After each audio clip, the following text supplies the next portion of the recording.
The fusion reactor in my fighter is about to blow. I can hear it whining like a dying animal, and the radiation warning is screaming in my ear. Through the cracked viewport, I watch the Valiant get cut in half by one of those blue energy beams, the ones that slice through our hull plating like it's paper. Captain Rodriguez's voice crackles through the comm, but it's mostly static now. Something about regrouping at the Mars defense grid. But there is no Mars defense grid anymore. I watched it get vaporized 20 minutes ago, along with 3 million people living in the colonies. I'm tumbling through a graveyard of ships, human ships mostly. The Defiance, the New Tokyo, the Horizon, names I knew, crews I'd served with. Now they're just twisted metal and frozen bodies drifting in the black. The Kethmori war vessels glide between the wreckage like massive sharks, their bioluminescent hulls pulsing that sick green color that's been haunting my dreams for months. One of them is heading straight for me, 8 kilometers long, covered in what looks like living tissue instead of armor plating. I can see the weapon pods opening along its flanks, those organic-looking things that birth their energy beams. My targeting system is dead, my weapons are offline, and I've got maybe 3 minutes of life support left. In the distance, Earth burns. Not metaphorically, literally burns. The northern hemisphere is a wall of flame visible from here, and the orbital habitats are gone. Just gone, like they never existed. My hands shake as I reach for the emergency beacon, not from fear, well, not just from fear.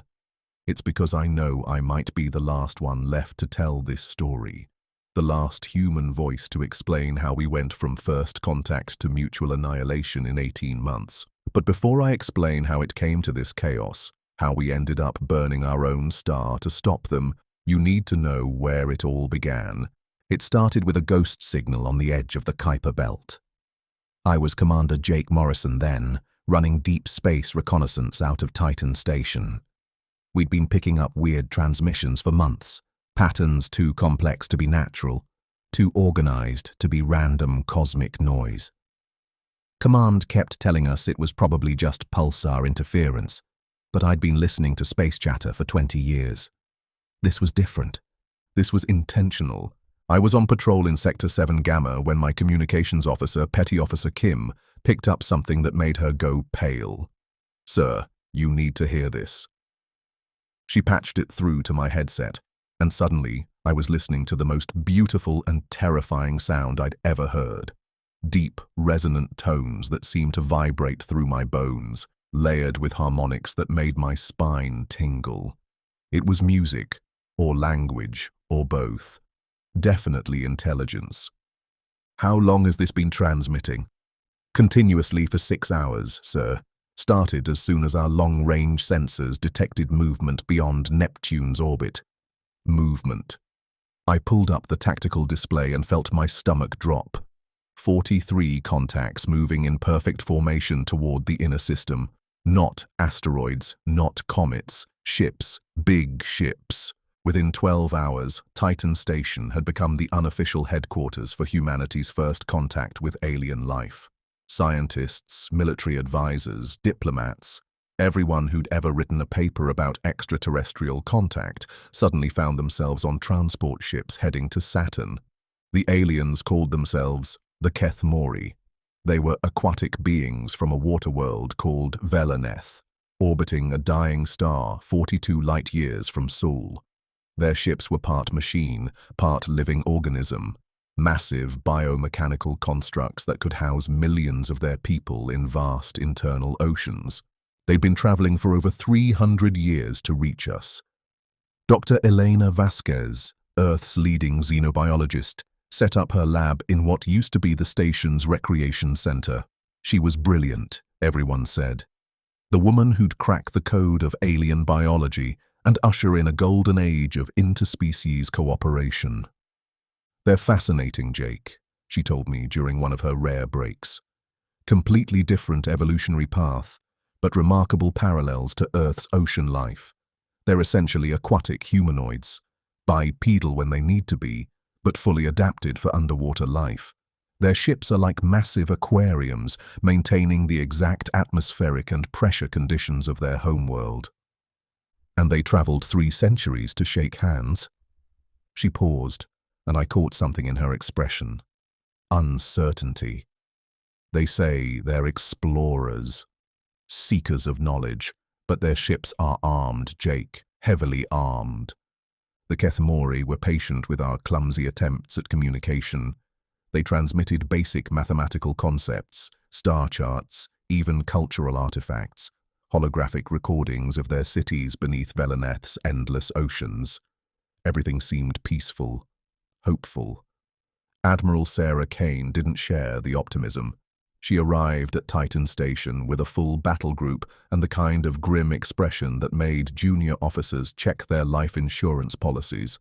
"I don't care how friendly they sound," she told the assembled staff during her first briefing. 43 ships don't cross interstellar space for a cultural exchange program. They want something. I was assigned as her tactical advisor, which meant I got to sit in on all the meetings where Earth's finest military minds tried to figure out how to fight an enemy they didn't understand. The conversations were clinical and terrifying. "Each vessel is between 5 and 12 kilometers in length," reported Commander Hayes from Fleet Intelligence. "Energy signatures suggest some form of controlled fusion reaction. But the power output is unprecedented. They could accelerate their entire fleet to 0.2 light speed if they wanted to." Weapons? Unknown, but we've identified what appear to be weapon ports along their hulls. The energy readings suggest directed energy weapons, possibly particle beams or focused plasma. Scale is unlike anything in our arsenal. Admiral Kane studied the holographic displays showing the alien fleet. Time to intercept. At current velocity, they'll reach Mars orbit in 6 weeks. 6 weeks to figure out if humanity had just met its new best friends or its executioners. The breakthrough came when the Kethmori deployed a communication relay near Jupiter. It was beautiful in an alien way. Organic curves that looked grown rather than built, covered in bioluminescent panels that pulsed like a heartbeat. When it came online, we could finally have real-time conversations. I was there for the first direct communication. The voice that came through the speakers was deep, melodious, translated by their own systems into perfect English. "Greetings, humans of Sol. I am Kethral, Fleet Commander of the Kethmori Expedition. We come in peace, seeking dialogue and mutual understanding." Dr. Vasquez leaned forward eagerly. "Commander Kethral, we're honored by your presence. Can you tell us about your journey, your people?" "We have traveled far from our dying world, Dr. Vasquez. Velaneth's star grows unstable. Our oceans will boil away within 50 of your years. We seek sanctuary, a new home where our people might survive." The room went silent. Every person there understood the implications immediately. This wasn't first contact. This was a refugee crisis on a galactic scale. "You're asking for asylum," I said. "We prefer to think of it as a partnership," Kethral replied. "We have much to offer your species. Our biotechnology could revolutionize your medicine. Our understanding of ocean ecosystems could help you terraform worlds. We ask only for space to establish colonies on worlds you do not inhabit." "Which worlds?" Admiral Kane interjected. A pause. "The ocean moons of your outer system, Europa, Enceladus, Titan's methane seas, places where your people do not dwell, but where we could thrive." It sounded reasonable, generous even. Empty worlds for refugees with technology that could benefit all of humanity. Dr. Vasquez was practically glowing with excitement. But I'd spent enough time studying military tactics to recognize a flanking maneuver when I heard one. "Commander Kethral," I said, "how many of your people are we talking about?" Another pause. Longer this time. "Our fleet carries approximately 40 million Kethmori, the survivors of our world." 40 million. The number hung in the air like a toxic cloud. Europa's entire human population was barely 50,000. They weren't asking for a few research stations. They were asking for entire worlds. Dr. Vasquez was already working out the logistics in her head. The outer moons have vast oceans beneath their ice shells. With proper terraforming, they could support large populations without interfering with human settlements. "And if we say no?" Admiral Kane asked. The silence stretched for nearly 30 seconds. When Ketharal spoke again, his voice had lost some of its warmth. "We hope that will not be necessary to discuss. Our people are dying, Admiral. Our ships carry the last generation that will ever see Veleneth. We have nowhere else to go." That night, I couldn't sleep. I kept thinking about those 43 ships, each one carrying nearly 1 million desperate beings with technology centuries ahead of ours. What would I do in their position? What would any of us do when faced with extinction? The answer scared me more than I wanted to admit. Over the next few weeks, the negotiations began in earnest. Earth's Colonial Council met in emergency session. The President addressed the United Nations. Economists tried to calculate the cost of relocating 40 million beings to worlds that had never hosted large-scale colonization. The Kethamori were patient, but they were also moving deeper into the system. They established monitoring stations near Jupiter, claiming they needed to study the radiation environment for their people's safety. They deployed research vessels to Europa and Enceladus, taking detailed scans of the subsurface oceans. Admiral Kane called it reconnaissance. Dr. Vasquez called it scientific cooperation. I called it what it was: preparation. The first incident happened at Europa Station. Commander Peters was running routine patrols when he detected an unauthorized transmission from the Kethamori research vessel Velthor.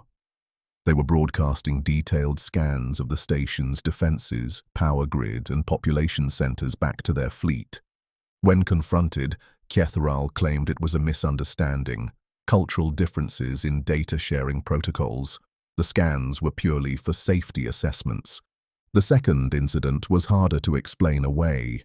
A Kethamori shuttle approached Titan Station without clearance, claiming navigation equipment failure. When our security team boarded to assist, they found military personnel, not scientists, conducting detailed scans of our weapons systems. Cultural misunderstanding was wearing thin. Admiral Kane requested authorization to move the Third Fleet to a defensive position between the Kethamori and the inner planets. The Colonial Council refused. Too provocative, they said, might endanger the negotiations, but they authorized increased surveillance of the alien fleet. What we found made my blood run cold. The Kethamori weren't just studying our worlds, they were studying us. Every human transmission, every news broadcast, every military communication they could intercept was being analyzed, catalogued, and transmitted back to ships hidden in the outer system. Ships we hadn't detected before. "Jake," Dr. Vasquez said, finding me in the station's observation deck where I'd been staring at Jupiter's storms for hours. "We need to talk." She looked exhausted, her usually perfect hair disheveled, her eyes red from too little sleep. In her hand was a datapad filled with analysis reports. "Tell me you've got good news." "I wish I could." She sat beside me, her voice dropping to almost a whisper. "The biological samples they've shared with us, they're not complete. Key genetic sequences are missing, protein structures that don't match their claimed physiology." Meaning what? Meaning they're lying about who they are, or what they are. She activated the datapad, showing me genetic maps that looked like someone had taken a puzzle and thrown away half the pieces. Their actual biology is more aggressive than they've claimed. Adapted for high-pressure environments, yes, but also for rapid reproduction and territorial expansion. I felt something cold settle in my chest. Territorial expansion. "Jake, if these readings are accurate, the Kethamori aren't just refugees looking for empty worlds. They're a colonization force, and their biology suggests they're used to taking what they need. Outside the observation port, Jupiter's great red spot churned like a cosmic eye, watching everything and seeing nothing. In 6 days, the Colonial Council would vote on the Keithmori settlement proposal. Public opinion was split, but leaning toward acceptance. Who could deny sanctuary to 40 million dying beings? I activated my comm unit and called Admiral Kane's private channel. When her face appeared on the screen, I could see she already knew. "How long do we have?" I asked. "Our deep space monitors detected 17 additional Keithmori vessels entering the system 2 hours ago.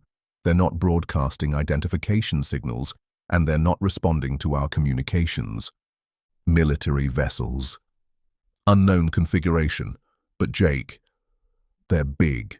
Bigger than anything we've seen before. I closed my eyes and tried to calculate how long it would take those ships to reach Earth. How long we had before first contact became last contact. "Admiral, I think we need to consider the possibility that we're not negotiating with refugees." "I know." Her voice was grim. "I think we're negotiating with an invasion force that's been polite enough to ask permission first." The next morning, Commander Peters found me in the armory, checking weapon systems that hadn't been powered up since the Martian Independence War. "Sir, we're getting reports from all over the system. Keithmori vessels are moving into positions around every major colony, research station, and military installation." "How many?" "At least 80 confirmed contacts, maybe more. 80 ships. We'd gone from first contact with 43 vessels to potential invasion by nearly 100 in less than 2 months. And somehow, they'd convinced half of humanity that they were the victims in this scenario. I thought about Kethral's words. Our people are dying. We have nowhere else to go. Maybe that was true. Maybe they really were refugees from a dying world, desperate enough to do whatever it took to survive. Maybe in their place, humanity would make the same choices. But that didn't change what was coming. It didn't change the fact that both species couldn't share the same space, and one of us was going to end up extinct. The vote was scheduled for tomorrow. Earth's Colonial Council would decide whether to grant the Keithmori sanctuary on humanity's ocean moons, officially welcoming 40 million beings with technology that could either revolutionize human civilization or end it entirely. I had a feeling the decision had already been made for us. 2 weeks. That's all the time Dr. Vasquez had asked for, and 2 weeks is all we got before the Keithmori launched their next offensive. I was aboard the battle cruiser Nemesis, part of Admiral Kane's hastily assembled task force positioned in the asteroid belt, when the deep space sensors started screaming warnings that made every person on the bridge go silent. "Contact report," Admiral Kane ordered from her command chair, her voice steady despite the tension crackling through the air like static electricity. Lieutenant Foster, our sensor operator, was bent over his console with the kind of focus that comes from knowing your next words might determine whether humanity survives the next hour. "Admiral, I'm reading massive energy signatures throughout the outer system. The Keithmori fleet is moving." "All of it?" "Yes, ma'am. Every bioship we've catalogued, plus at least 40 new contacts that must have been running completely dark until now. They're converging on Saturn space in a coordinated formation it's unprecedented." Through the bridge viewports, I could see the asteroid field stretching out around us. Chunks of rock and ice that had been drifting in the void for billions of years, now serving as humanity's last line of defense before the inner planets. We'd spent the past 2 weeks turning every significant asteroid into a fortress, mounting particle cannons and missile batteries on spinning rocks, creating a defensive network that should have been impregnable. Should have been. "Numbers, Foster." 117 confirmed Keithmori vessels, sir. Mass ranging from 2 kilometers for their scout ships up to 15 kilometers for what appears to be a new class of bio-dreadnought. They're maintaining formation speed of 0.03 C, which puts them at our position in approximately 14 hours. Admiral Kane activated the fleet communication system, her voice carrying to every human ship scattered throughout the asteroid belt. All vessels, this is Admiral Kane. Execute Defense Protocol Ultima. Repeat, execute Defense Protocol Ultima. This is our line in the void, people. We don't fall back from here. Defense Protocol Ultima. The final defensive plan, designed around the assumption that we'd only get one chance to stop the Kethmori before they reached Earth. Every weapon humanity had developed over 3 centuries of spacefaring civilization, concentrated in a single defensive network that stretched across millions of cubic kilometers of space. I was reviewing tactical displays in the Nemesis's war room when Commander Sarah Chen, Admiral Kane's chief of staff, called me over to a secured communications terminal. Dr. Vasquez's face appeared on the screen, transmitted from the research vessel Darwin, now hidden deep within the asteroid field. "Jake, we're ready," she said without preamble. "The Genesis protocol weapons are loaded and armed, but I need to explain how this is going to work, because once we deploy these things, there's no going back." "Talk to me, Doc." She activated a holographic display showing a detailed schematic of what looked like a standard human torpedo, but with modifications that made my skin crawl. The warhead section had been replaced with what appeared to be organic components, living tissue grafted onto metal frameworks. "We've created hybrid weapons using converted biomaterial from the Jupiter battle debris," she explained. "To the Kethmori sensors, these will look like partially assimilated human technology, damaged but potentially salvageable. Their instinct will be to complete the conversion process by exposing the weapons to their biomechanical systems. And then, the Genesis retrovirus activates on contact with Kethmori biomatter.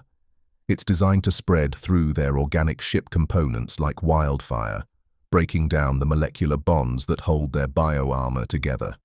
In laboratory tests, complete hull failure occurs within 18 minutes of initial contact." I studied the schematic, trying to process the implications of what she'd created. "What about the crew?" Dr. Vasquez was quiet for a moment, her eyes focused on something beyond the camera. "Jake, their crews are integrated into the ship's biomechanical systems. There's no way to separate them. When the ships die, everything organic inside them dies too. Genocide.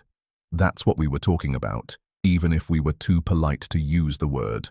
The systematic extermination of an entire species using biological weapons that would make the ancient chemical warfare of Earth's 20th century look humanitarian by comparison. How many weapons do we have? 47 Genesis torpedoes distributed among the fleet's capital ships. If we can achieve direct hits on their larger vessels, the viral agent should spread through their formation as ships attempt to assist each other. But Jake... She paused, her expression haunted. "We'll only get one shot at this.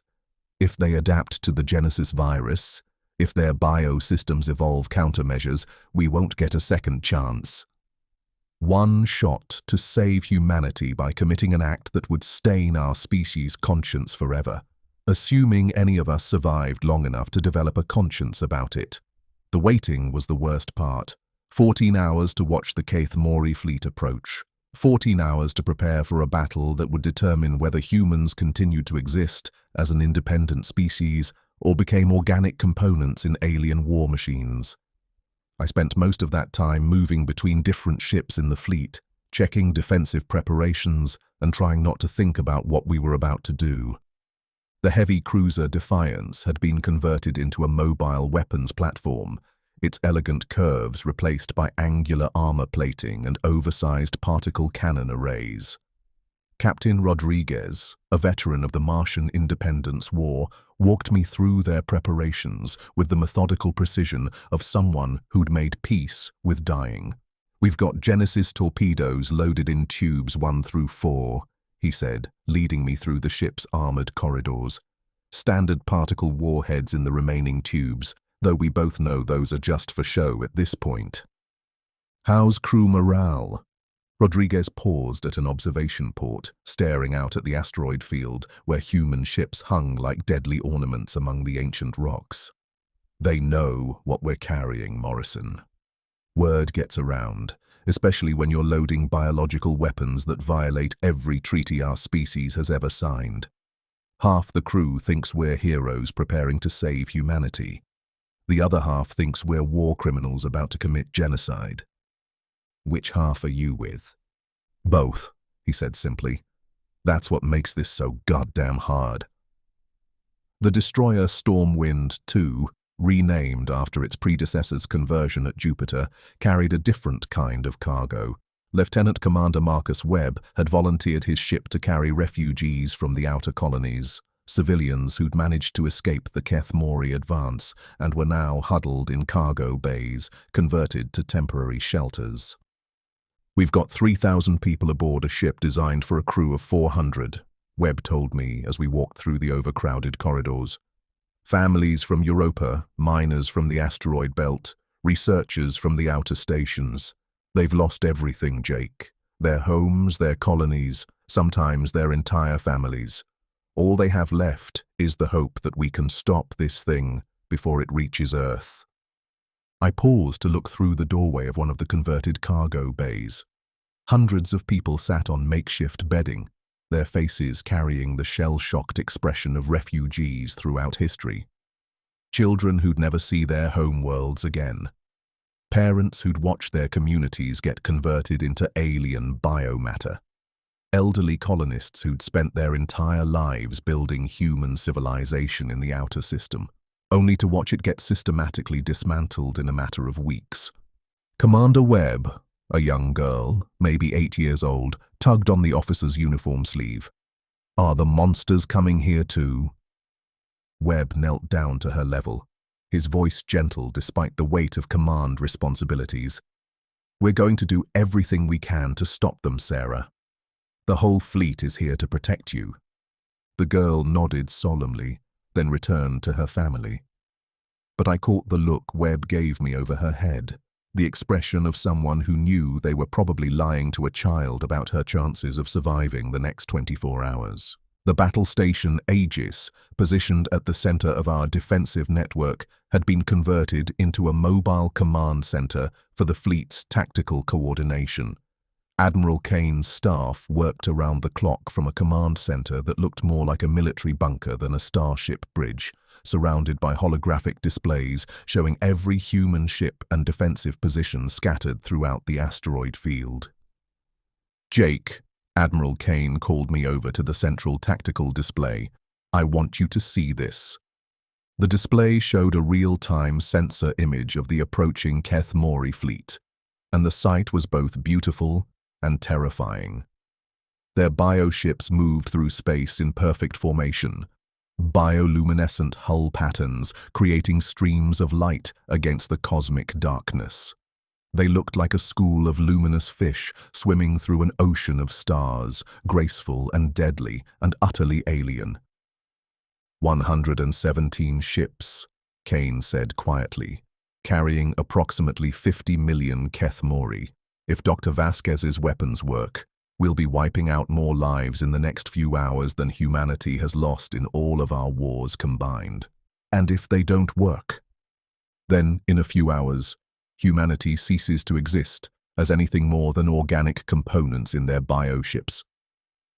I studied the tactical display, trying to find some alternative to the choice we were facing, but the mathematics were brutal in their simplicity. The Keth Mori had more ships, better technology, and the ability to convert our own vessels against us. We had biological weapons that violated every principle our species had developed about ethical warfare. Admiral, what if we tried one more diplomatic contact? Maybe if we explained. Explained what, Jake? That we've developed weapons specifically designed to commit genocide against their species. That we've been preparing to violate every treaty about biological warfare because we're too afraid to find a peaceful solution. She was right, and we both knew it. The time for diplomacy had ended the moment the Keth Mori opened fire at Jupiter. Everything that happened now was about survival, pure and simple, stripped of the moral complexities that had made us hesitate during those first crucial weeks. 6 hours before contact, I found myself aboard the science vessel Darwin, floating in what used to be Dr. Vasquez's main laboratory, but was now a weapons production facility that looked like something from humanity's darkest nightmares.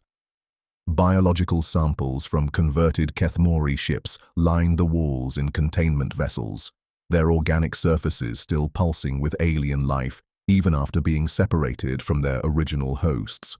"Jake," Dr. Vasquez called from her workstation, where she was making final adjustments to the Genesis virus samples. "I need to tell you something before we do this." "What is it, Elena?" She turned to face me, and I was shocked by how much she'd changed over the past few weeks. The enthusiastic xenobiologist who'd been excited about first contact with alien life had been replaced by someone harder, more focused, shaped by the brutal necessities of species survival. "The Genesis virus isn't just designed to attack Kethmori bioships," she said quietly. "It's designed to attack their entire biological framework, their ships, their bodies, their genetic structure. If it works as designed, it won't just kill them, it will unmake them at the molecular level." "Elena, what are you saying?" "I'm saying we're not just committing genocide, Jake. We're committing species extinction. If the Genesis virus spreads through their fleet as projected, there won't be any Kethmori left in the universe. Not here, not on their dying homeworld nowhere. We'll have murdered an entire sapient species." The weight of that statement settled on me like a physical thing. 50 million beings aboard the approaching fleet, plus however many remained on their doomed homeworld, plus any others who might exist elsewhere in the galaxy. All of them condemned to molecular dissolution by weapons we'd created out of fear and desperation. "Is there any other way?" "No," she said simply. "Their biotechnology is too adaptable, too integrated into their physiology. Any weapon capable of stopping their ships is capable of destroying their species. There's no middle ground." 3 hours before contact, the Kethmori fleet began broadcasting on all frequencies. Not the musical harmonic communications we'd grown accustomed to during the diplomatic phase, but something else entirely, something that sounded like mourning. I was on the bridge of the Nemesis when the transmission came through, translated by our computers into words that made the entire command crew go silent. "Humans of Sol system." Kethral's voice carried through the ship's speakers, but it was different now. Deeper, more resonant, carrying harmonics that suggested multiple voices speaking in unison. "We grieve for what has become necessary.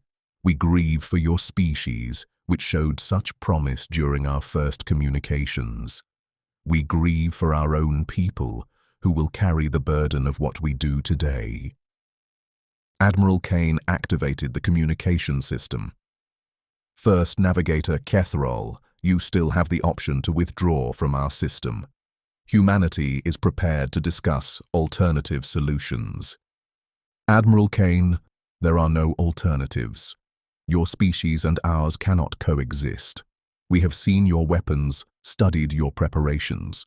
You have created instruments of molecular destruction specifically designed to exterminate our people. In response, we have modified our bioships to ensure that when we convert your worlds, the process will be complete." The implications of that statement sent a chill through the bridge. Complete conversion. Not just assimilating our technology and infrastructure, but transforming the fundamental biological and chemical composition of our planets. Making Earth itself into something alien, uninhabitable by human life. "This is no longer about settlement or coexistence," Kethral continued. "This is about which species will inherit this system. Only one of us can survive what comes next." The transmission ended, leaving us in silence, broken only by the hum of the ship's systems and the distant sound of weapons charging throughout the fleet. Both species had backed themselves into a corner, where extinction was the only alternative to victory, where survival required the complete annihilation of the other side. 2 hours before contact, I made my way to the Nemesis's fighter bay to prepare my interceptor for what would likely be the final battle of the war. The hangar was a hive of activity as pilots and crew chiefs made last-minute preparations to fighters that had been modified with every advancement human technology could provide. Lieutenant Maria Santos, a different Maria Santos than the one who died at Jupiter, but carrying the same name in honor of the fallen, was checking the weapons systems on her fighter when I approached. "Commander Morrison," she said, not looking up from her pre-flight checklist. "You ready for this?" "No," I said honestly.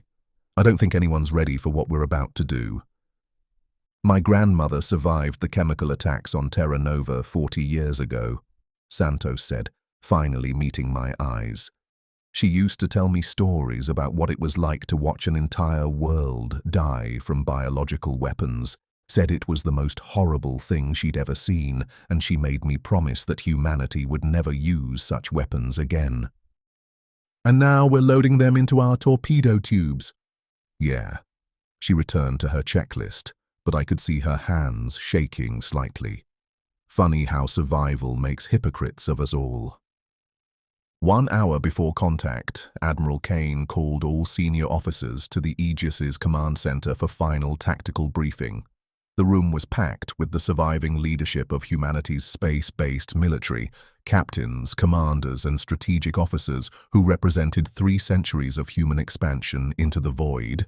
"Ladies and gentlemen," Admiral Kane began, her voice carrying to every corner of the room. "In 57 minutes, the Kethmori fleet will enter weapons range. Based on their previous tactics, they'll attempt to use conversion weapons to assimilate our defensive positions while advancing toward the inner planets. Our objective is simple: prevent any Kethmori vessel from passing through this defensive line." She activated the holographic tactical display showing the asteroid field bristling with human weapons and defensive positions.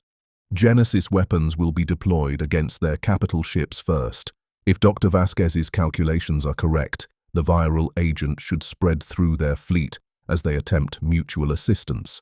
Standard weapons will target any vessels that show signs of biological breakdown. Captain Rodriguez raised his hand. "Admiral, what are our rules of engagement regarding survivors?" The question hung in the air like a toxic cloud. Survivors. Kethmori crew members who might escape the biological weapons. Aliens who might surrender or request assistance after watching their species face extinction.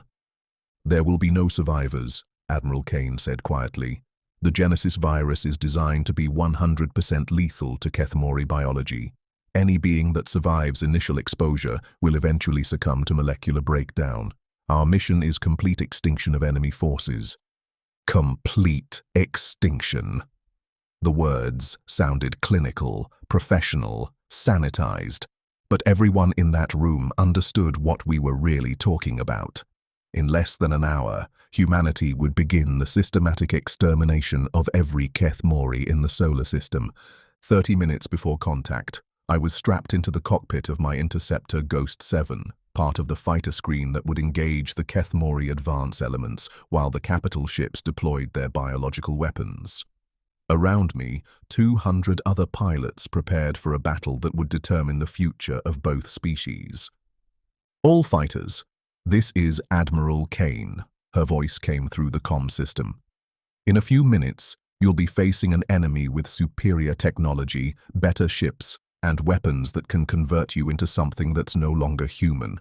But remember this: every minute you buy us, every second you delay their advance, gives our capital ships time to deploy the Genesis weapons.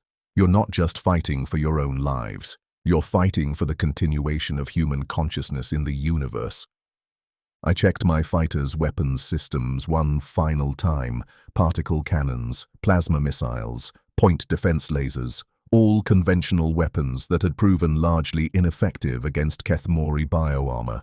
But we weren't expected to destroy their ships. We were expected to die slowly enough to give the biological weapons time to work. Ghost 7, you ready for this? Lieutenant Santos's voice came through the squadron channel. As ready as anyone can be for genocide, I replied. Think they'll remember us as heroes or war criminals? I looked out through my cockpit at the asteroid field where humanity had made its final stand, at the bioships approaching like luminous sharks through the void, at the Genesis weapons that would either save our species or damn our souls. I think they'll remember us as survivors, I said, assuming anyone's left to do the remembering. The countdown reached 0, and the battle for the asteroid belt began. The first Kethmori bioship to die screamed. I know that sounds impossible. Ships don't scream. Metal and plastic and circuitry can't feel pain. But this one did. As the Genesis virus tore through its organic hull components, the entire vessel writhed like a living thing in agony, its bioluminescent patterns flashing in rapid sequences that looked disturbingly like neural activity. The sound came through our communications array, a subsonic wail that vibrated through the Ghost 7's hull and made my bones ache. Then it started to dissolve.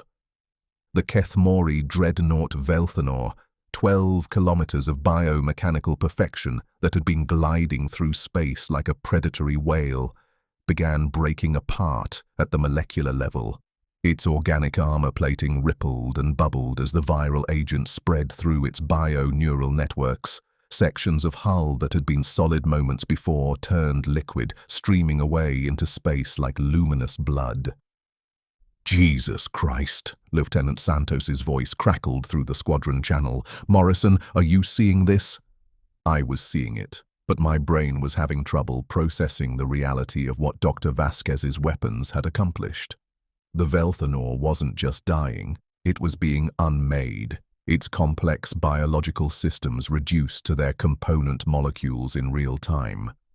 And through the transparent sections of its dissolving hull, I could see the Kethmori crew inside, their aquatic forms thrashing desperately as their ship's internal ocean boiled away into vacuum. All fighters, maintain formation, Admiral Kane's voice cut through the squadron chatter. Do not approach the infected vessels. Repeat, maintain minimum safe distance from biological breakdown zones. But the virus wasn't contained to a single ship. As the Velthanor dissolved, it released clouds of contaminated biomatter that drifted toward other Kethmori vessels. Their instinctive response was exactly what Dr. Vasquez had predicted. They tried to rescue their dying sister ship, extending biomechanical tendrils to recover what they thought was salvageable organic material. The moment those tendrils made contact with the contaminated debris, the Genesis virus jumped to the rescue ships. Within minutes, 3 more Kethmori bioships were writhing in molecular agony as their hulls began to liquefy. It's working, I breathed into my comm system. The virus is spreading exactly as designed. But the Kethmori weren't stupid. Their remaining ships immediately ceased all rescue operations and began emergency sterilization protocols, using what looked like controlled plasma bursts to incinerate any debris from the infected vessels. They were cutting their losses, abandoning their dying comrades to prevent the viral weapon from spreading further.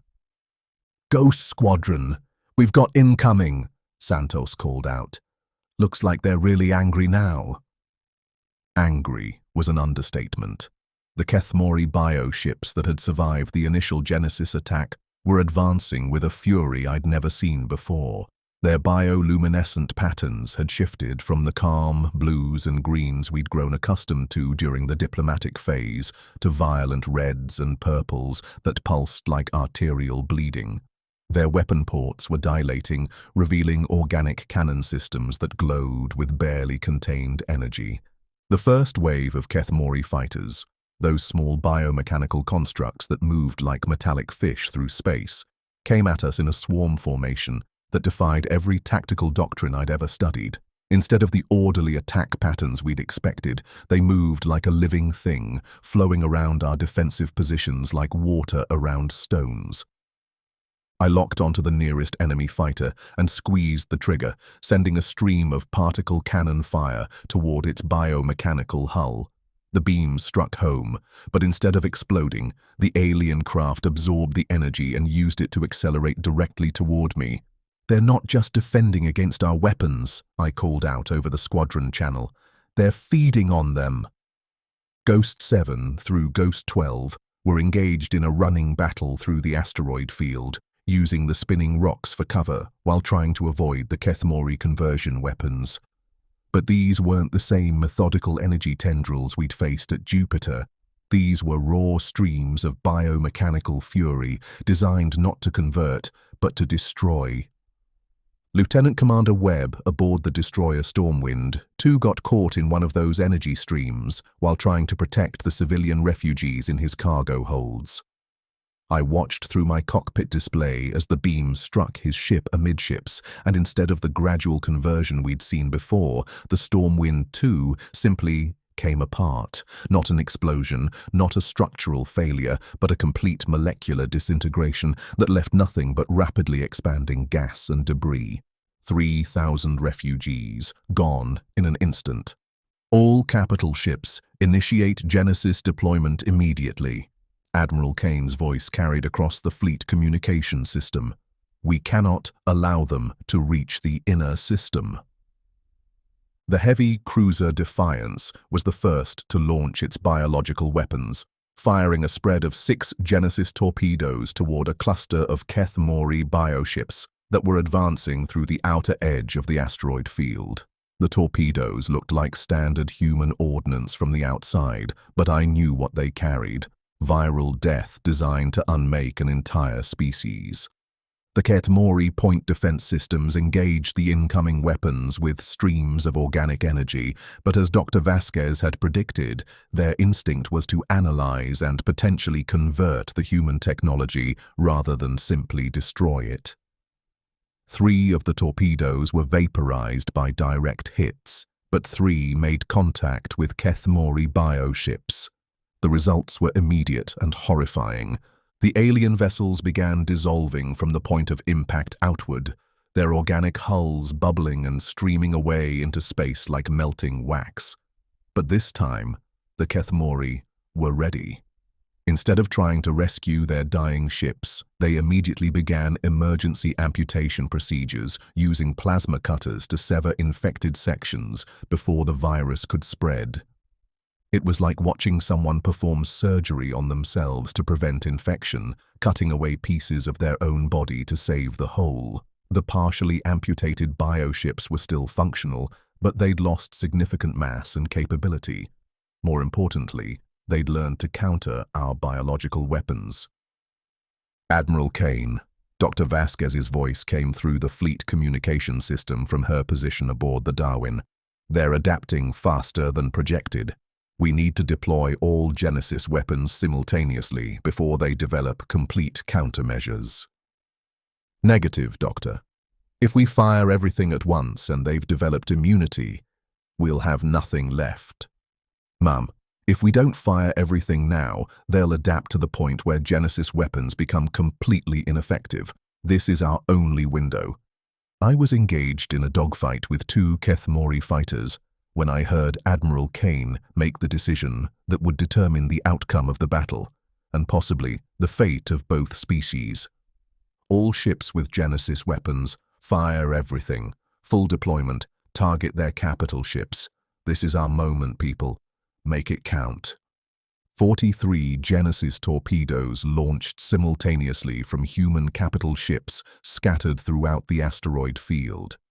It was the most concentrated deployment of biological weapons in the history of warfare, carrying enough viral death to sterilize entire worlds. The torpedoes streaked through space like messengers of extinction, trailing exhaust plumes that looked disturbingly organic in the starlight. The Kethmori response was immediate and desperate. Every bioship in their fleet opened fire on the incoming biological weapons, filling space with streams of organic energy and clouds of defensive spores. But there were too many torpedoes, coming from too many different angles. 17 Genesis weapons made contact with their targets. What followed was the most beautiful and terrible thing I've ever witnessed. 17 Keth Mori bioships, each one carrying hundreds of thousands of beings, began to dissolve simultaneously. Their deaths lit up the asteroid field like a grotesque fireworks display, clouds of luminescent biomatter streaming away from hulls that were coming apart at the molecular level. But the virus spread beyond our wildest projections. As the infected ships dissolved, they released massive clouds of contaminated organic material that drifted toward the rest of the Keth Mori fleet. And this time, the aliens couldn't avoid contact. The debris field was too large, the viral contamination too widespread. Within 20 minutes, 67 Keth Mori bioships were showing signs of Genesis infection. The virus was spreading through their fleet like wildfire, jumping from ship to ship through the biomechanical connections they used for fleet coordination. My God! Dr. Vasquez's voice came through the comm system, barely audible over the sound of dissolving alien ships. It's working better than we ever imagined. The entire fleet is going to be infected within the hour. I should have felt victorious. Humanity was winning. We were going to survive. The Keth Mori threat would be eliminated, and our species would inherit the solar system. Instead, I felt sick. Through my fighter's sensors, I could detect the biosignatures of individual Keth Mori crew members aboard the dying ships, millions of them, each one a sapient being with thoughts, emotions, families, all of them dying in molecular agony because we'd created weapons specifically designed to unmake their species. "Ghost 7, you're drifting!" Santos's voice snapped me back to the immediate reality of the battle. "We've got more fighters incoming!" The remaining Keth Mori ships, those that hadn't yet been infected by the Genesis virus, were launching everything they had in a final, desperate assault. But these weren't conversion attacks designed to assimilate human technology. These were pure annihilation weapons, streams of energy that turned matter into its component atoms. The battle station Aegis took a direct hit from one of those annihilation beams and simply ceased to exist. One moment it was there, a massive structure bristling with weapons and defensive systems. The next moment, there was nothing but an expanding cloud of elementary particles. 200 crew members, gone as if they'd never existed. The heavy cruiser Nemesis managed to get its defensive screens up in time to deflect a similar attack, but the energy bleed-through was enough to fry most of the ship's electronic systems. I watched Admiral Kane's flagship go dark, its communication arrays offline, its weapon systems dead. All remaining ships. This is Captain Rodriguez aboard the Defiance. The emergency command frequency crackled to life. Continue Genesis deployment against infected targets. Do not let any Keth Mori vessel escape the sterilization zone. Sterilization zone. That's what we were calling it now. Not a battle, not a war, but sterilization, the systematic elimination of biological contaminants that threatened human survival. I was engaging a group of Keth Mori fighters near asteroid 7743-Beta when the unthinkable happened. One of the infected bioships, a massive dreadnought that had been dissolving for over 30 minutes, suddenly stopped showing signs of viral breakdown. Its hull, which had been liquefying and streaming away into space, began to solidify. "Dr. Vasquez," I called over the emergency channel, "I'm seeing Genesis-resistant bioships. The virus isn't working on all targets." "Impossible," came her reply. "The Genesis virus attacks fundamental biological processes. Nothing organic should be able to survive exposure." But as I watched, 3 more infected bioships began showing signs of recovery. Their dissolving hulls were regenerating, their biomechanical systems adapting to counter the viral weapon. Worse, they were beginning to emit clouds of something that looked like organic spores. "New contact classification," Lieutenant Foster's voice came through the fleet communication system. "The recovered bioships are releasing antiviral agents. They're inoculating their remaining fleet against the Genesis weapon. In the space of 40 minutes, we'd gone from winning the war to watching our ultimate weapon become obsolete. The Keth Mori had done something we'd thought was impossible. They'd developed immunity to a weapon designed to attack the fundamental building blocks of their biology, and they were angry. Really, really angry. The counterattack came from the recovered bioships first. Instead of the conversion weapons we'd grown accustomed to, they deployed something entirely new. Streams of what looked like living darkness that seemed to absorb light, energy, matter itself. When one of those darkness beams struck the destroyer Raptor, the ship didn't explode or dissolve. It simply stopped existing, leaving behind a spherical void in space that hurt to look at. "What the hell are they using?" Santos called out over the squadron channel. "Vacuum decay weapons!" Dr. Vasquez's voice carried a note of pure terror. "They're destabilizing the quantum foam, creating pockets of absolute nothingness. If those weapons spread, they could unravel local space-time." Vacuum decay. The theoretical ultimate weapon, capable of destroying not just matter, but the underlying structure of reality itself. The Keth Mori weren't just trying to kill us anymore, they were threatening to damage the fabric of space itself, rather than let us win. I watched 3 more human ships get caught in vacuum decay beams, each one disappearing into spherical voids that seemed to exist outside normal physics. The Darwin barely avoided one such beam, its hull scoring a near miss that left a strip of absolute nothingness along its starboard side. "All ships, emergency withdrawal," Captain Rodriguez's voice carried across the fleet communication system. "Fall back to the inner system defensive line. Repeat, general withdrawal to Mars orbit." But we weren't withdrawing, we were running. The few surviving Genesis weapons had proven ineffective against adapted bioships. Our conventional weapons were useless against Keth Mori bio-armor, and they deployed weapons that could literally erase sections of reality. Humanity's last stand at the asteroid belt had lasted exactly 53 minutes before we were forced to retreat. I was part of the rear guard, flying cover for the damaged capital ships limping toward the inner system, when I got my closest look at what the Genesis virus had actually accomplished. The Keth Mori fleet, which had started the battle with 117 ships, was down to 34 functional vessels. The rest were either dead, dying, or partially dissolved debris drifting through the asteroid field. 34 ships, but each one had been through biological hell and emerged stronger, their biomechanical systems now immune to our ultimate weapon and armed with weapons that could destroy the fundamental structure of space-time. 34 ships carrying maybe 4 million survivors out of the original 50 million Keth Mori who'd entered the battle. We'd committed genocide on a scale that dwarfed every atrocity in human history, and we'd still lost. The flight back to Mars orbit took 6 hours.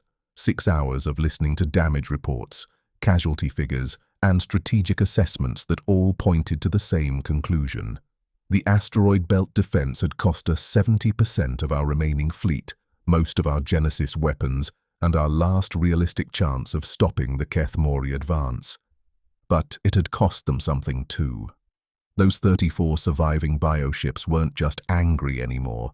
They were something beyond anger, beyond rational thought. They'd watched 46 million of their people die in molecular agony, seen their entire species reduced to a handful of immune survivors. Whatever diplomatic instincts they'd possessed, whatever capacity for mercy or restraint, had dissolved along with their dead fleetmates. When they reached the inner system, they wouldn't be coming as conquerors seeking living space. They'd be coming as the instruments of humanity's extinction, determined to ensure that the species responsible for their genocide would never threaten anyone again. I was aboard the damaged heavy cruiser Defiance, helping with emergency repairs to the ship's communication systems when the final transmission from the Keth Mori survivors reached us. Kethral's voice, but changed now, carrying harmonics that suggested multiple consciousness merged into a single vengeful entity. Humans of Sol System, the transmission began. You have shown us what your species truly is. Not explorers or diplomats or beings capable of coexistence. You are creatures of genocide, willing to commit extinction rather than share space with others. Very well, we accept what you have taught us. The signal paused, and when it resumed, the voice carried overtones that made everyone on the bridge step back from the speakers. We are the last of the Keth Mori, the final generation of a species you have murdered with viral weapons designed to unmake biological life itself. But before we die, we will ensure that your species joins us in extinction, not through conquest or conversion, but through the complete sterilization of your worlds. Captain Rodriguez activated the communication system. Kethral, there are still possibilities for peaceful resolution. Your people don't have to die. Our people are already dead, Captain Rodriguez. 46 million souls dissolved by your weapons of molecular destruction. What remains are merely the instruments of justice, the final guardians of Keth Mori honor. We go now to your star, to ensure that no world in this system will ever again harbor the kind of evil your species represents. The transmission ended, leaving us in silence, broken only by the hum of damaged ship systems and the distant sound of vacuum decay weapons charging somewhere in the dark between planets. The surviving Keth Mori weren't heading for Earth or Mars or any human colony. They were heading for the sun, and they carried weapons that could unravel the fundamental structure of reality itself. As I stared out through the Defiance's observation ports at the inner system, at Mars with its sprawling colonies, at Earth with its billions of inhabitants, at the sun that had warmed human civilization for millennia, I realized that the Battle of the Asteroid Belt hadn't been the climax of the war. It had been the opening act of mutual annihilation. In trying to save humanity through genocide, we'd created something far worse than conquest or conversion. We'd created enemies who would rather destroy the entire solar system than allow us to benefit from our crimes. The war was about to become something that neither species could survive. And that brings us back to where this story began. Me floating in a dying fighter, watching Earth burn, while my transformation into something that's no longer fully human reaches its final stages. But now, you understand the truth. The radiation poisoning I thought was killing me isn't radiation poisoning at all. It's the Genesis virus completing its work, rewriting my DNA to create something that can survive in the new environment our sun is becoming. The enemy bioship that's approaching my position isn't coming to finish me off. It's coming to rescue me. Through my transformed vision, I can see the pilot inside that Keth Mori vessel. It's Lieutenant Maria Santos, or what she's become after her own transformation. Her fighter crashed on Titan 3 days ago, and I thought she was dead. Instead, she was recovered by a Keth Mori rescue vessel and underwent the same genetic merger I'm experiencing now. Jake. Her voice comes through the communication system, but it carries harmonics that make the words feel like music. Are you ready to come home? Home. That's what she calls the hybrid fleet that's gathering around our transformed sun. A collection of ships that are no longer purely human or purely Keth Mori, but something new. Something that's learned to survive in environments that would kill either parent species. I look back at Earth one more time, watching the continent slowly change color as viral material from the stellar conversion process transforms the planet's entire biosphere. It's not destruction, it's metamorphosis. Every living thing on Earth is being rewritten at the genetic level to adapt to the new solar environment. Some humans are fighting the change, just as some Keth Mori fought it during the early stages of the war. But fighting evolution is like fighting gravity. You can resist for a while, but eventually the universe has its way. My fighter's engines finally give out completely, leaving me drifting in the silence of space. But it doesn't matter anymore. I don't need the fighter. The transformation is complete. and I can survive in vacuum now, my modified biology capable of processing the exotic radiation our sun is producing. "Jake," Santos calls again. "Admiral Kane wants to speak with you." Admiral Kane. I'd thought she died when the Prometheus was destroyed in the final battle. Through my transformed senses, I can detect her biosignature aboard the hybrid command vessel that used to be the Keth Mori flagship Veleneth. She's completed her own transformation, become something that combines human tactical thinking with Keth Mori biomechanical integration. I activate my emergency beacon, signaling Santos that I'm ready for pickup. Her bioship extends organic tendrils that gently capture my fighter, drawing me into its living hull. Inside, the atmosphere is a mixture of gases that would have been toxic to baseline humans, but feels perfectly natural to my modified respiratory system. Santos is waiting for me in what might generously be called an airlock, though it looks more like the inside of some vast organism. Her transformation is more advanced than mine. Her skin displays the same bioluminescent patterns as Keth Mori bioships, and her eyes have adapted to process electromagnetic spectra across a much broader range. "Welcome to the new normal," she says, her voice carrying undertones of both human speech and Keth Mori harmonic communication. "It's not what any of us expected, but it's what we've become." She leads me through corridors that pulse with organic life, past chambers where other transformed humans and Keth Mori work together on tasks that would have been impossible for either species alone.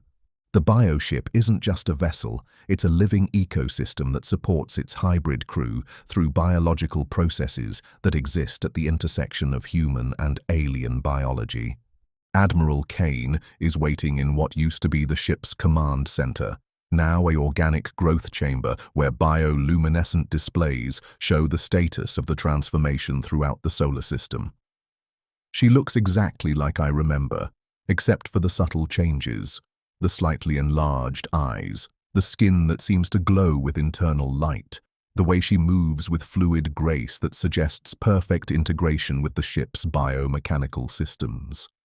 "Commander Morrison," she says, and her voice carries the authority I remember from the human fleet, but with harmonic overtones that suggest she's speaking for something larger than herself.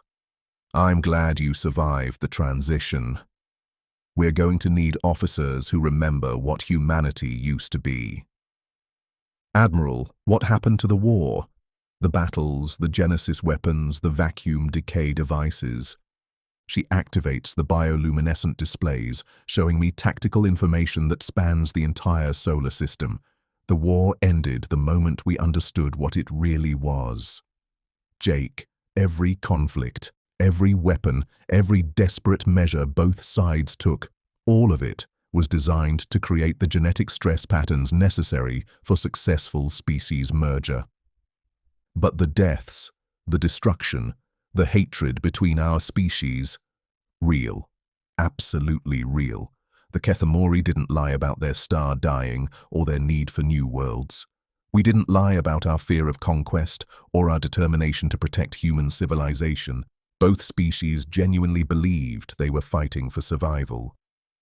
She paused, her bioluminescent patterns shifting to colors I was only beginning to understand. "But Jake, survival doesn't always mean staying the same. Sometimes survival means becoming something new." Through the ship's organic sensors, I could perceive the transformation happening throughout the solar system. Earth's biosphere was adapting to the new solar radiation, creating ecosystems that could support hybrid organisms. Mars was developing atmospheric conditions that neither pure humans nor pure Keth Mori could have survived, but which were perfect for our merged species. The asteroid belt was becoming something like a vast nursery, where hybrid ships, part grown, part built, were developing in the mineral-rich environment. Each one was unique, combining human engineering principles with Keth Mori biological adaptation in ways that created capabilities neither parent species had possessed. "Admiral, how many survived the transformation?" "That's complicated," she replied, her patterns shifting to colors I interpreted as uncertainty. Every human and every Kethmori in the system was exposed to the transformation virus. Some fought the change and died. Some embraced it and became what we are now. But Jake, the hybrid organisms we've become, carry the genetic memories of both parent species. Genetic memories. The Kethmori biological framework includes mechanisms for preserving consciousness across genetic transformation. Everyone who died during the merger process, their memories, their personalities, their essential selves, they're all still here, integrated into the hybrid collective. The implications were staggering. Captain Rodriguez, who died defending the asteroid belt, Dr. Vasquez, who'd been consumed by the Genesis virus, Lieutenant Commander Webb and the 3,000 refugees aboard the Stormwind II. All of them were somehow still present, their consciousness preserved in the genetic structure of the hybrid species. Are we still human? Admiral Kane was quiet for a long moment, her bioluminescent patterns cycling through colors that suggested deep contemplation. We're what humanity becomes when it encounters something greater than itself and chooses to grow instead of die. The human species as it existed for 300,000 years is gone, Jake.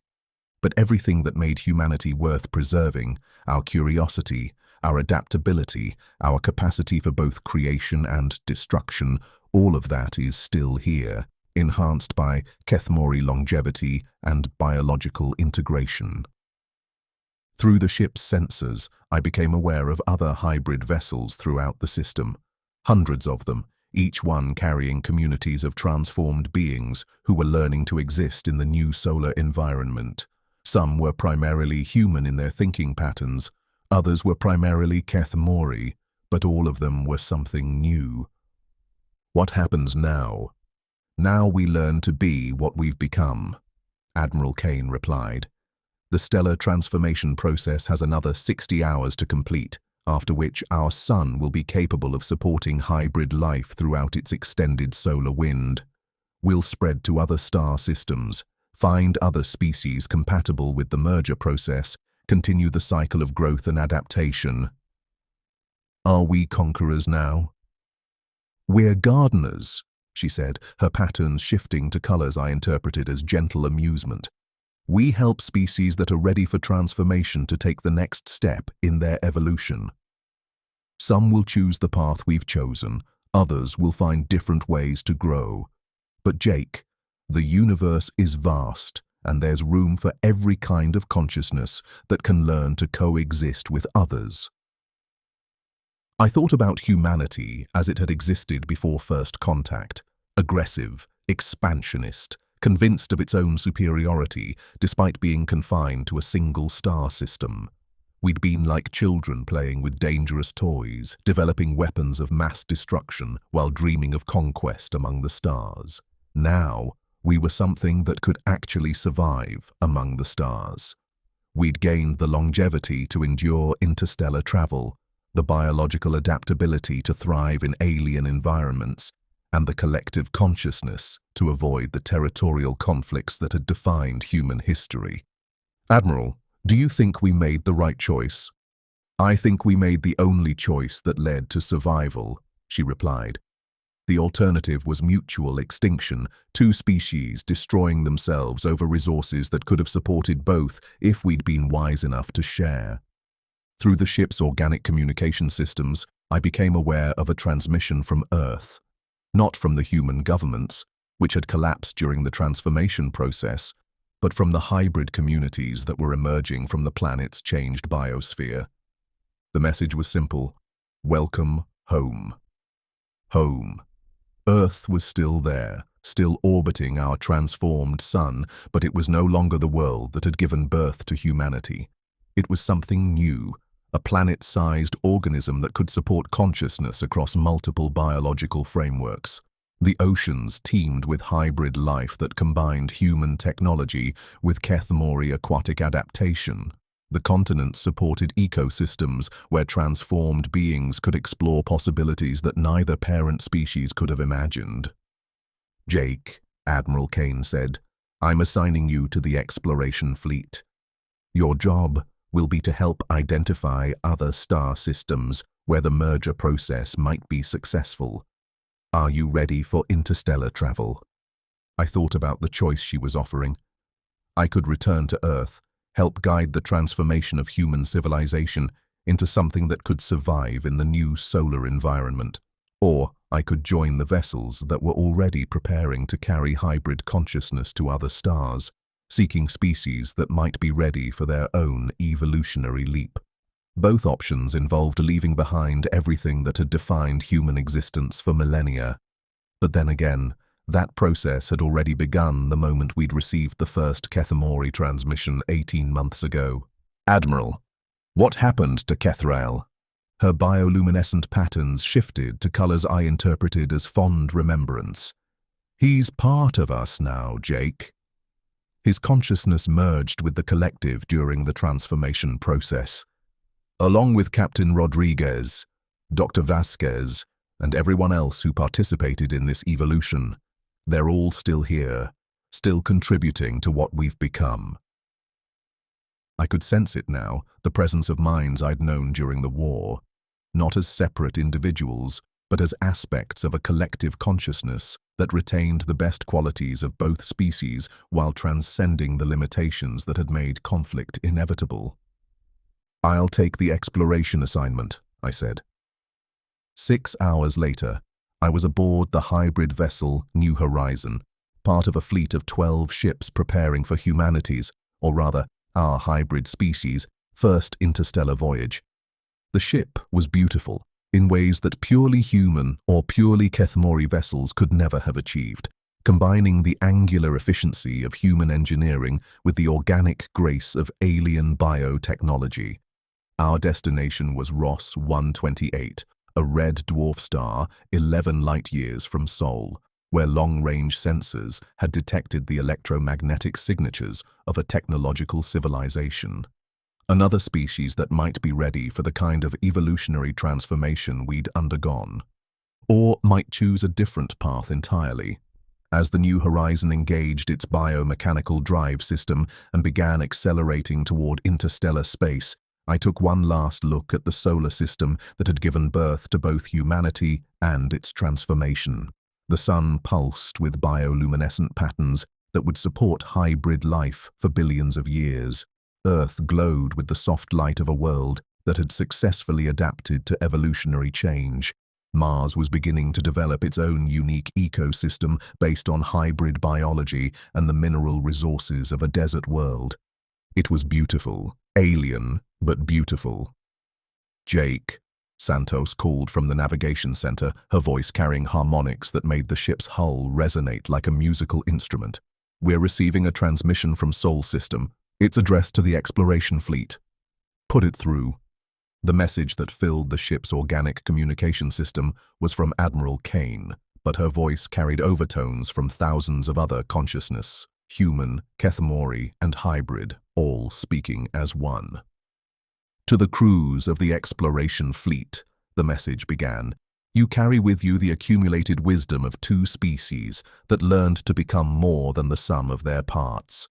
Whatever you encounter among the stars, remember that growth is always possible, that evolution never ends, and that consciousness finds a way to survive even the most impossible circumstances. The message paused, and when it resumed, I could hear echoes of every voice I'd known during the war.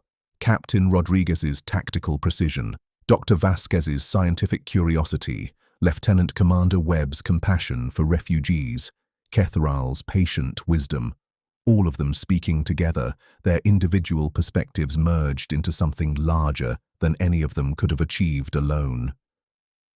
The universe is vast and full of wonders we haven't yet imagined. Some species will choose the path of merger, as we have. Others will find different ways to transcend their limitations. All of them deserve the chance to make that choice. Safe travels, and remember, you are never truly alone. As the New Horizon reached the edge of the solar system and prepared to make the transition to interstellar space, I realized that the story I'd been telling wasn't really about war at all. It was about transformation, about two species that had been so afraid of losing their individual identities that they'd nearly destroyed themselves, only to discover that their greatest strength lay in becoming something neither could have achieved alone. The war had been real. The deaths had been real.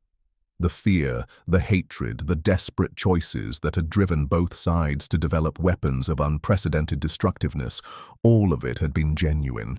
But it had also been necessary. The genetic stress created by conflict had made the merger possible.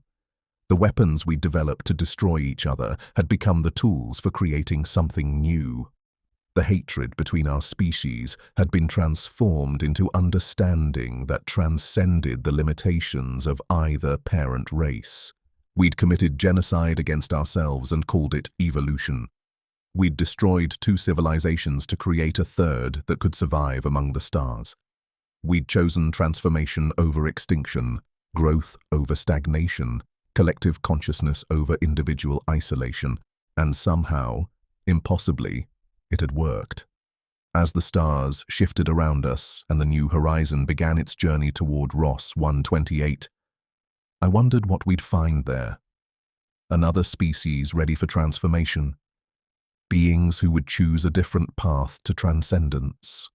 Civilizations that would teach us new ways to grow and adapt. The universe was vast and full of possibilities we hadn't yet imagined. And for the first time since this whole story began, that didn't frighten me. It filled me with hope. Behind us, Soul continued to pulse with the bioluminescent rhythms of hybrid life. Ahead of us, the stars waited with secrets we'd spend the next few million years exploring. And around us, the consciousness of everyone who'd participated in humanity's transformation continued to grow, adapt, and evolve. The war was over. The real adventure was just beginning. But sometimes, in the quiet moments between star systems, I still wonder, if we could have seen this ending from the beginning, would we have chosen a different path? Would we have found a way to achieve transformation without the cost in blood and suffering that made it possible? I don't know. And maybe that's the point. Evolution doesn't ask permission before it changes us. Growth doesn't wait for us to be ready. Consciousness finds a way to survive, even when survival means becoming something we never imagined we could be. The dead are still with us, their memories preserved in our genetic structure. The living continue to grow and change, and somewhere out there among the stars, other species are probably facing their own moments of choice, extinction or transformation, stagnation or growth, isolation or merger. I hope they choose wisely. But even if they don't, even if they make the same mistakes we made, even if they have to learn the hard lessons of war before they can embrace the possibilities of peace, consciousness finds a way. It always finds a way. And that's enough to fill the universe with hope, even in the darkness between the stars.